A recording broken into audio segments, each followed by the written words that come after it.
नमस्कार नमस्कार नमस्कार दोस्तों फीडे कैंडिडेट शुरू होने में बस 3-4 दिन ही बाकी हैं। और उसके पहले एक टूर्नामेंट इस समय चल रहा है जो कि जर्मनी में हमेशा से होता आया है। उसका नाम है ग्रेन के क्लासिक शतरंज।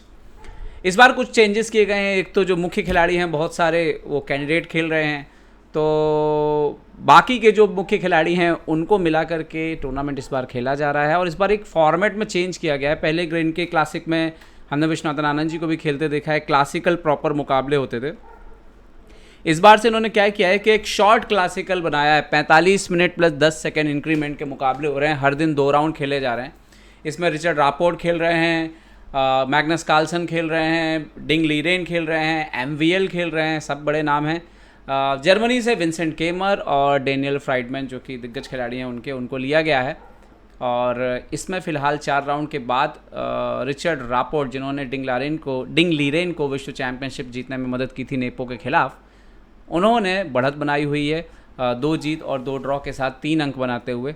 उनके पीछे कार्लसन, डिंग लीरेन और विंसेंट केमर 2 अंक बना करके खेल रहे हैं। मैं जो मैच बताने वाला हूँ ये पहले राउंड में हुआ। रिचर्ड रापोर्ट ने मैग्नस कार्लसन को हराया और ये मैच आखिरी तक देखिएगा, आपको पता लगेगा कि इतना दिग्गज खिलाड़ी भी किस तरह की सामान्य सी टैक्टिकल ब्लंडर कर सकता है। तो जब आप ये मैच देख लेंगे तो आपको लगेगा यार अगर हमसे भी गलती हुई है तो कोई बात नहीं, चलता है, बड़े बड़े खिलाड़ी भी ऐसी गलती कर जाते हैं। आइए मैच देखते हैं। E4 से शुरुआत हुई इस मैच में। मैग्नस कार्लसन ने C6 खेल करके जवाब दिया। यहाँ पर D4 खेला तो कारोकान खेली मैग्नस कार्लसन ने। D5 यहाँ पर मैंने आपको कुछ दिन पहले एक मैच दिखाया था जब आपको बताया था मैंने कि किस तरह से आप एक्सचेंज वेरिएशन खेल सकते हैं और काफ़ी अच्छा मुकाबला भी आप खेल सकते हैं एक्सचेंज वेरिएशन में। लेकिन अगर आपका मेन लाइन खेलने का ही मन हो तो फिर कार्लसन को जिस लाइन में रिचर्ड रापोर्ट ने हराया है ये भी देखी जा सकती है। हालांकि ओपनिंग में कार्लसन ने बराबर खेला। बिशप F5 तो यहाँ पर H4 ये one of the main line है। BD3 भी खेला जाता है कई बार। यहाँ पर H5 so now BD3 queen D3 queen A5 check तो C3।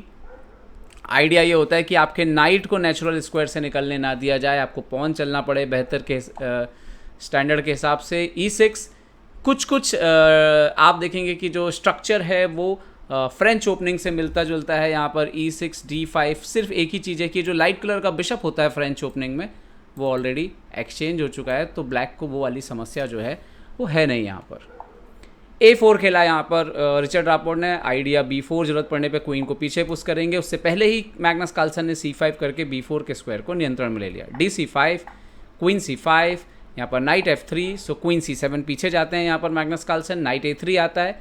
So now bishop A3 रुक A3 night E7 night D7 और इन्होंने कैसल कर लिया। यहाँ तक सब बिल्कुल बराबर था। वाइट को स्लाइट एडवांटेज था।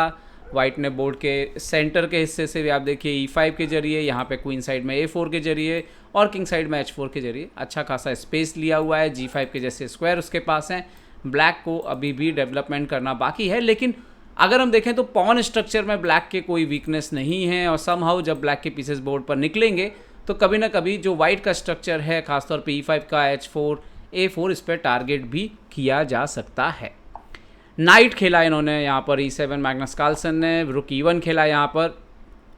E5 के पॉन पे एक और प्रोटेक्शन बढ़ाया यहाँ पर रिचर्ड रापोर्ट ने। मैग्नस कार्लसन खेलते हैं रुक C8 क्वीन D1 और A6 किया इन्होंने तैयारी। यहाँ पर B5 की भी थी, इन्होंने किया बिशप G5 रिचर्ड रापोर्ट ने। तो मैग्नस कार्लसन खेलते हैं नाइट G6। अब कैसल करने की उनकी तैयारी थी।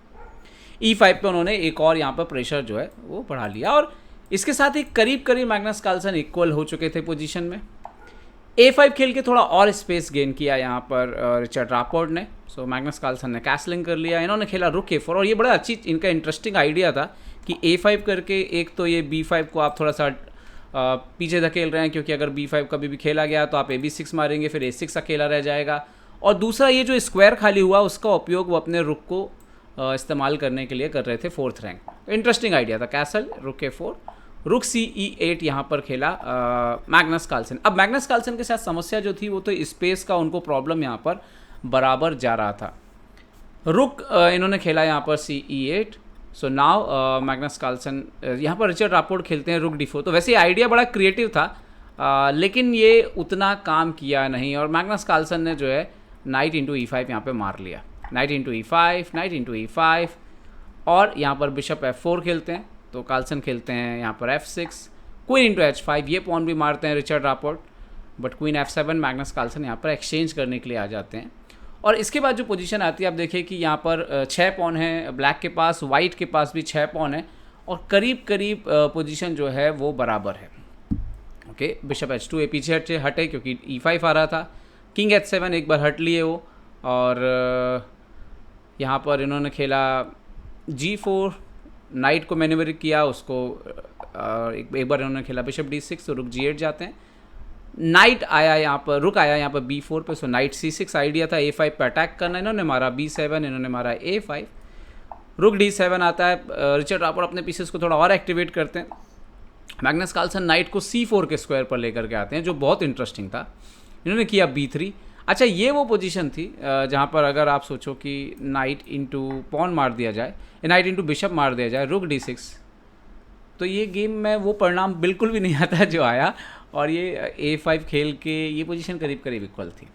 बट मैग्नस कार्लसन हमेशा जीतने को देखते हैं, तो उन्होंने नाइट D2 खेला, रुक E2 आता है तो नाइट इंटू B3 ये पॉन मारा, इन्होंने खेला बिशप E7, तो किंग H6 आए यहाँ पर क्योंकि बिशप F6 का थ्रेट था, और ये किंग H6 आना कितना भारी पड़ा वो आपको थोड़ी देर में समझ में आएगा।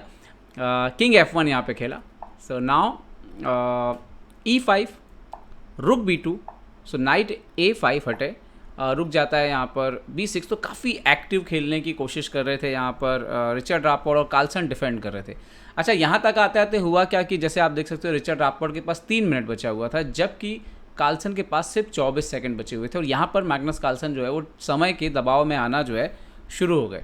इसके बाद क्या होता है, कार्लसन आते हैं नाइट C4, A6 का पॉन जाता है, यहाँ पर आप फिर से 4-4 पॉन हो जाते हैं बोर्ड पर, कार्लसन रुक E8 खेलते हैं, रुक E8 एक्सचेंज हो जाता है, और इसके बाद तो लग रहा था कि चलो अब तो ये करीब करीब ड्रॉ बाजी हो गई है, लेकिन एक बहुत बड़ा ब्लंडर जो है वो गेम में मैग्नस कार्लसन का इंतजार कर रहा था। यहाँ पर रुक इंटू इन्होंने पॉन मारा, 3 वर्सेस 4 हो गया, बट कार्लसन को बदले में उनका रुक एक्टिवेट हो गया। इन्होंने खेला बिशप C5, मैग्नस कार्लसन खेलते हैं यहाँ पर रुक C2, यहाँ पर मैग्नस कार्लसन वापस जा सकते हैं किंग H7 ऊपर, अब उनको इतना खतरा नहीं है, और किंग को यहाँ कहीं से लाने की कोशिश कर सकते हैं ज़रूरत पड़ने पर। बट इन्होंने खेला रुक D3, और मैग्नस कार्लसन ने खेला यहाँ पर, नहीं इन्होंने खेला यहाँ पर रुक C2 खेला, सॉरी, इन्होंने खेला रुक D3, और यहाँ पर मैग्नस कार्लसन के पास जब 14 सेकंड बचे थे, मैग्नस कार्लसन से वो गलती हुई जो वो ब्लिट्ज में भी नहीं करते हैं। क्या आप अंदाज़ा लगा सकते हो क्या गलती हुई? मैग्नस कार्लसन ने नाइट D2 खेल दिया, और ये थी सबसे बड़ी ब्लंडर, इतनी बड़ी ब्लंडर की हम टॉप लेवल में बहुत कम देखते हैं, लेकिन जब 5 बार का वर्ल्ड चैंपियन 10 सालों से भी अधिक समय से दुनिया का नंबर 1 खिलाड़ी इस तरह की गलती कर सकता है, तो आप और हम भी अगर गलती करते हैं तो ज़्यादा टेंशन लेने की ज़रूरत नहीं है दोस्तों। ये सिर्फ एक गेम है, गलती किसी से भी हो सकती है। आप अगली बार पूरा फोकस करिए, और आपकी गलती जो है वो आपके स्तर के हिसाब से वो भी कम हो जाएगी। और यहाँ पर बहुत बड़ी गलती थी, इतनी बड़ी गलती कि रुक इंटू D2 आ गया, और मैग्नस कार्लसन ने रिज़ाइन कर दिया, क्योंकि आप देख सकते हो कि अगर आप यहाँ पर बिशप इंटू D2 मारते हो तो after bishop E3 double attack आ रहा था एक्चुअली में, और डबल अटैक के नॉर्मल जो एग्जाम्पल होते हैं ये उसमें से एक एग्जाम्पल है। तो आप देख सकते हो कि अगर मैग्नस कार्लसन ने उसी स्थिति में नाइट से बिशप एक्सचेंज कर दिया होता तो ये स्थिति आती नहीं। खैर ऐसा होना लिखा था और ये गलती हुई, और कार्लसन ने रिज़ाइन कर दिया। खैर कार्लसन ने तो रुक D2 के बाद ही रिज़ाइन कर दिया, क्योंकि उसके बाद गेम में ज़्यादा कुछ रह नहीं गया था। तो ये था मुकाबला।